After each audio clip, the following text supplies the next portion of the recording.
সকাল বন্ধুরা, নতুন একটা দিনে নতুন সকালে আপনাদের সকলকে স্বাগত জানাই আমার বঙ্গমা চ্যানেলে। আজ মঙ্গলবার, ঘড়িতে বাজে 7টা। আর কাজের দিদি তো এখনও আসেনি, ফেরেনি বাড়ি, তো বাসি কাজকর্ম সারতে হবে। এত ঝলমলে একটা রোদ উঠেছে না, ঘর থেকে বেরিয়ে আমি ঘুম থেকে উঠেই ঝাঁটা নাতায় হাত দিতে ইচ্ছা করে না। যদি রোজের ব্যাপার হতো তাহলে অভ্যাস থাকতো, কিন্তু এটা তো রোজের ব্যাপার নয়, তাই ঠিক ভালো লাগে না। আমি তাহলে একটু ছাদ দিয়ে ঘুরে আসি। দিনের শুরুটা ছাদ থেকে হলে বেশ ভালো লাগে। আর এদিকে দেখেছো আমার এই গাছটা বুগেনভেলিয়া, আস্তে আস্তে পুরো জায়গাটাতে রানী কালারের একটা আভাস এসে গেছে। এগুলো সব কুঁড়ি ফুলে ফুলে ভরে যাবে। আর একটু শীত আসুক, একটা তো সাজিয়ে আছে রানী কালারের, তো ওই পুরো জায়গাটা ভরে যাবে। তো চলো আজের দিনটা এখান থেকেই তাহলে দারুণভাবে শুরু করি। আর আজকে না গাছে সম্ভব কোনো ফুল ফোটেনি দেখি সেভাবে, দু একটা কম ফুল মনে এর আগে কখনো ফোটেনি। এইখানে দুখানা মাত্র ঘন্টা জবা হয়ে আছে, এইখানে একটা ইয়েলো জবা হাতে গোনা, আর ওইখানে একটা লাল জবা ফুটেছে। তেমন একটা ফুল ফোটেই নি। এই যে এইটার কথাই বলছি তোমাদের, এইটা যেরকম ফুলে ফুলে ভরে আছে ডালটা, এই ডালগুলো এখন সবুজ মনে হচ্ছে, কিন্তু হালকা দেখছো রানী কালার হয়ে আছে। এইগুলো পুরো ভরে যাবে একদম, তখন যে কি অপূর্ব দেখতে লাগবে। তখন আর এত পাতা দেখা যাবে না, তখন শুধু ফুলে ফুলে ভরে থাকবে ডালটা, আর বেশ ভালো লাগে। আর কালারটা এত ভাইব্রেন্ট না, ডিপ রানী তো। আর তার মধ্যে যখন রোদের এটা পড়ে, রোদের কিরণটা পড়ে, উঠতেই আগে যেন সবার আগে ওটাই মানে আকৃষ্ট করে।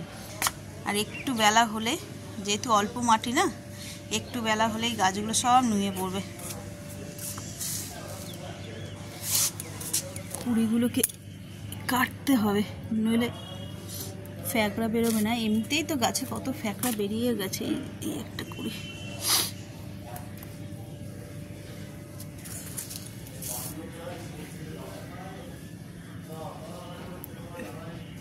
এইটা বড় হাইব্রিড গাঁদা, সেই গাঁদার গাছ এটা। একই এখন কটা বাজে? 7:15 হয়েছে। বেশ ঝলমলে রোদ্দুর উঠেছে। এই রোদ্দুরে একটুখানি হেঁটে নিলে গাটাও গরম হয়ে যাবে।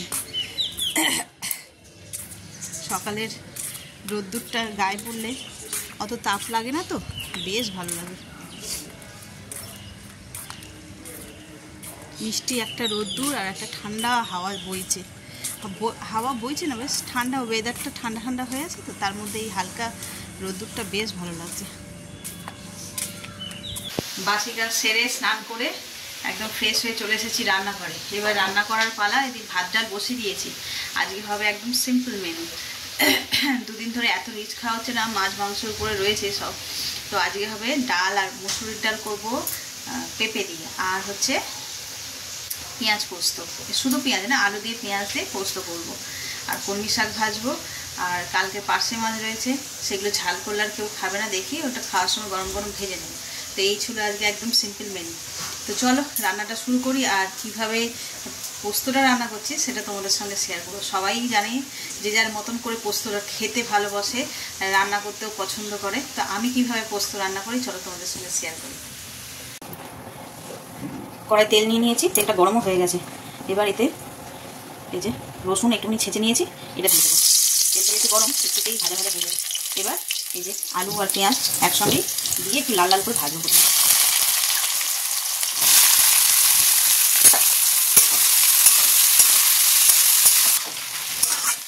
লাল লাল করে ভাজা হয়ে এসছে। এবার স্বাদ মতন নুন দেবো, আর দেবো হলুদ।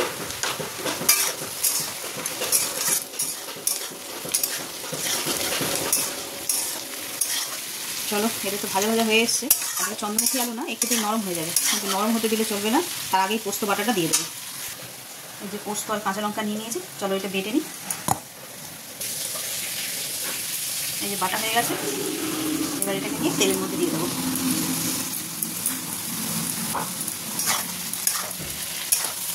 একটু ভাজা ভাজা মতন হবে, নিরামিষ পোস্তটা যখন একটু কাদা কাদা মতন হলে ভালো লাগে, কিন্তু এই পোস্তটা একটু মাখা মাখা মতন হবে।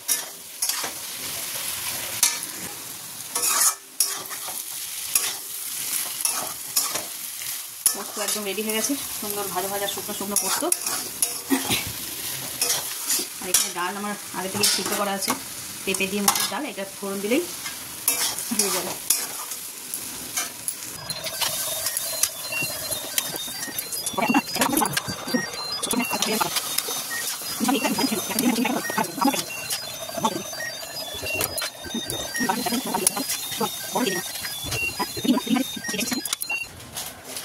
আজকে ব্রেকফাস্টে করবো সুজি।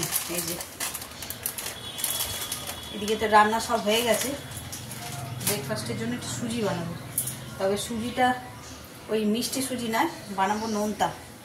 এই যে সমস্ত ভেজিটেবলস, শীতকালের ভেজিটেবলস আর ড্রাই ফ্রুটস সব কুচিয়ে নিয়েছি।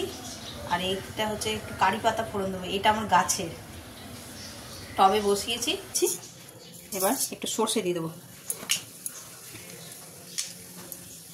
আর দেবো কারি পাতা।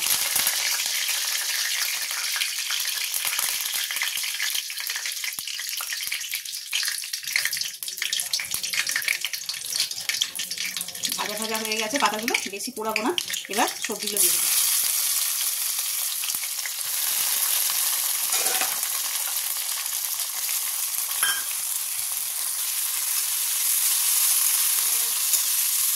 সবজিগুলোকে ভেজে নেব। এবার সুজিটা দিয়ে দেবো, যে যতটা খাবে সেই বুঝে পরিমাণ মতন দেবে।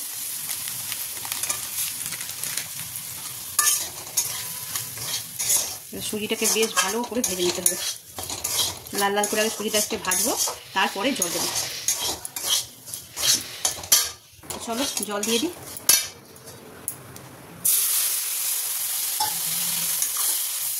আর আমি না আগে নুন আর চিনিটা দিয়ে দিয়েছি, মাছে নাচে দিয়ে দিয়েছি, সেটা তোমাদের দেখানো হয়নি।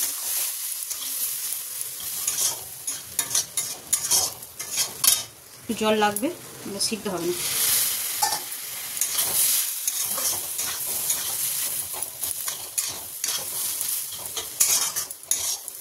সুজিটা একদম হয়ে গেছে, আর খেতে দারুণ হয়েছে। চলো এবার খেয়ে নিই। 622 টাকা, 25 টাকা এরকম। এই যে এখন একটু দুজনে মিলে বেরিয়েছি, যাচ্ছি ময়দান মার্কেটে। ওই যে শীত পড়ছে, এখন শীতের পোশাক লাগবে, খেলতে যাই। চলো, আমাদের রাস্তাটা আবার এরকম ঘুরে কী বলে এগুলোকে রোলার করে দিয়ে গেছে। কবে যে পিচ হবে আবার কে জানে। মেট্রো কার্ড দুটো কোথায়?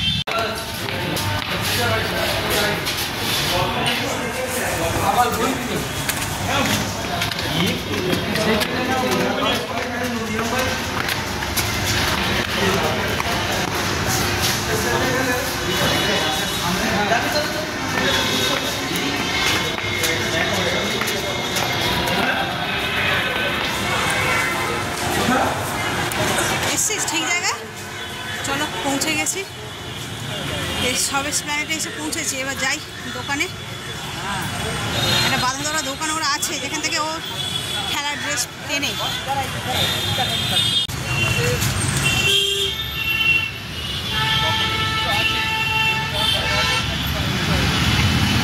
এটা আউটসাইডে।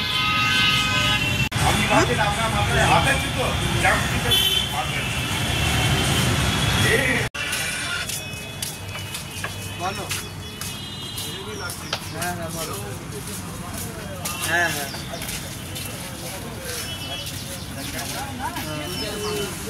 আরে আমি তো বাইরে এসেছি, পরে কথা।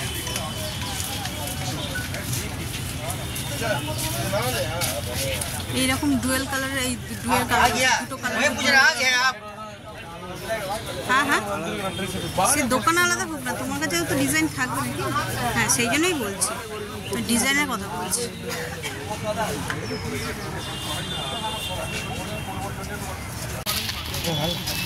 এটাই ভালো লাগছে।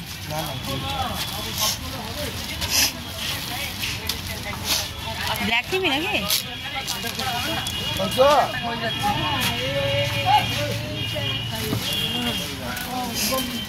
এটার ওটার মধ্যে ডিফারেন্সটা কি দেখ? এটা ঠান্ডা কাটবে না তো মনে হচ্ছে। হ্যাঁ ওটা ঠান্ডা কাটবে না মনে হচ্ছে। ঠান্ডা কাটবে না, কিন্তু এটা 12 মাস করতে পারবে। জিম টি-শার্ট জিমে তো যাবে না, ওই ঠান্ডা কাটানোর জন্য। এটা জাস্ট গেঞ্জি তো, একটা গেঞ্জির মতো। ওটা নিলে ভালো হয়। কোনটা নিলে?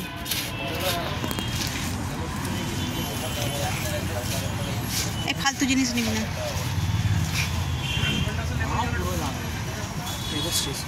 স্ট্রেচেবল নাই এটা দেখ। এর অন্য কি কালার আছে? কোনটা? এটা অনলি ব্ল্যাক, ব্ল্যাক ছাড়া কোনো কালার হবে না? এটা অনলি ব্ল্যাক।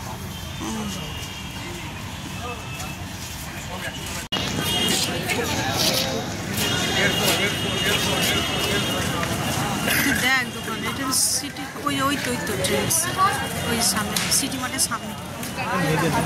তুই মেয়ে দেখবি বড়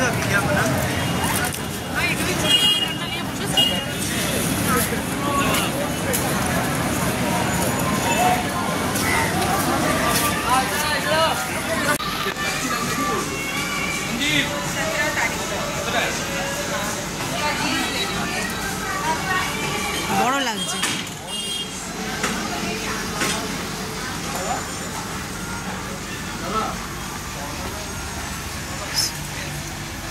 এই দুটোই আছে তো, সাইজ একই।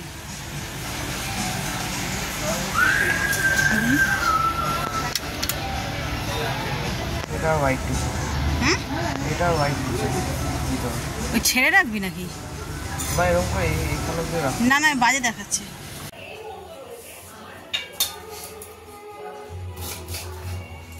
মার্কেট দিয়ে তো অনেকক্ষণই চলে এসেছি, আর একটু দেরিও হয়ে গেছে, 3:30 বেজে গেছিল।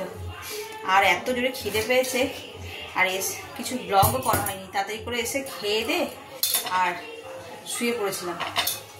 আর এই বিকেলবেলা উঠলাম, উঠে ছাদে গেলাম, গাছের পরিচর্যা হলো। এখন এত তাড়াতাড়ি অন্ধকার হয়ে যায় না, 5টা না বাজে বাজে এত অন্ধকার, ওই জন্য আর এই অন্ধকারের মধ্যে ভিডিও করতে ইচ্ছা করে না।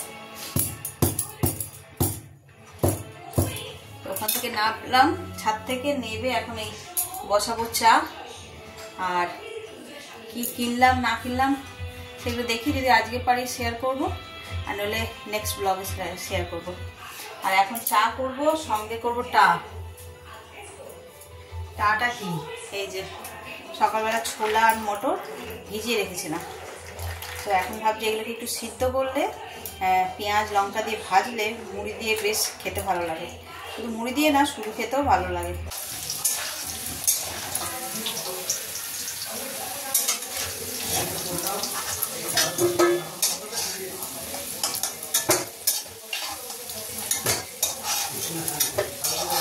রাতের তরকারিটা করছি, আর করছি আলুর দম। এখনো বাড়িতে নতুন আলু আসেনি, নতুন আলু আসলে শীতকালের যে ছোট নতুন আলু, ওইটার দম খেতে, আলুর দম করলে তরকারি হেভি লাগে খেতে। ওটার আবার একটা দোষ আছে, ওটার দোষ হচ্ছে যতক্ষণ গরম থাকে ততক্ষণ ঠিক, যেই না ঠান্ডা হয়ে যায় অমনি কেমন একটা শক্ত মতো হয়ে যায়। সব কাজই মোটামুটি শেষ, রাত্রি 9টা বাজবে।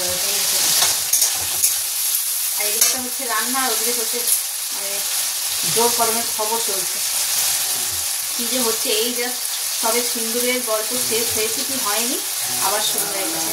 এই যে দিল্লিতে যে ঘটনাটা ঘটেছে, তো সেইটারই খবর এখন দেখছেন। অত সকাল থেকে তো টের পাইনি, কিন্তু এখন দেখছি যে খুব হয়েছে, 12 জন মতন মারাও গেছে, গাড়ির মধ্যে হয়েছে বম ব্লাস্টটা। এই যে রাতের তরকারি হয়ে গেছে, ধনে পাতাও দিয়ে দিয়েছে। চলো এটা ঢাকা দিয়ে দিই। ঘড়িতে বাজে 9:45, 9:45 এখনো বাজেনি।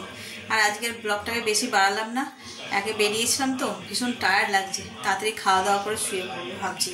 তো চলো ব্লগটাকেও তাহলে এইখানেই শেষ করছি। যদি কিছু ভালো লেগে থাকে তাহলে please like, comment, share and subscribe.